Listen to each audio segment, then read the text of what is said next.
quay đây các bạn ơi.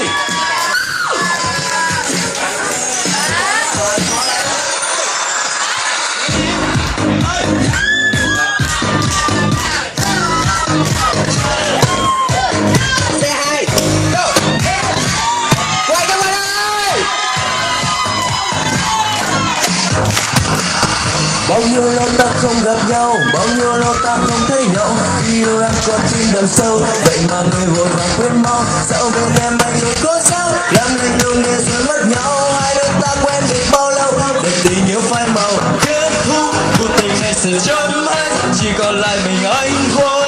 Với bao nhiêu tháng năm cuốn theo dần trôi, có lẽ chẳng còn gì ngoài nước mắt. Yêu nhau chỉ làm thêm đau, cứ chia tay khiến ta bớt đau. Thật quá khó để quên được em sao, cứ thấy đớn đau, nhớ đến cơn cao. Quên đi được em anh cũng sao, vẫn nhớ hoài khi con tim anh bên rồi. Tháng ngày dài mong em trở lại, nếu muốn tao phải chia đi chẳng biết làm gì. Níu kéo được gì ta nên là nhau thêm như một, có lẽ sẽ giúp được cho em mà không chờ đợi. Dứt khoát một lời không ai phải buồn. Chụp Ai làm được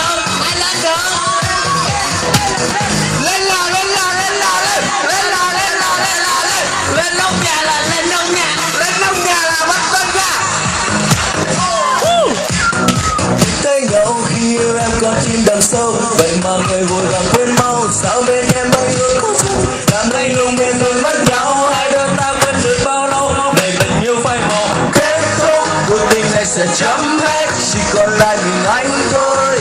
Với bao nhiêu tháng năm cuốn theo dần trôi, có lẽ chẳng còn gì ngoài nước mắt. Yêu nhau chỉ làm thêm đau, cứ chia tay khiến ta bớt đau. Thật quá khó để quên được em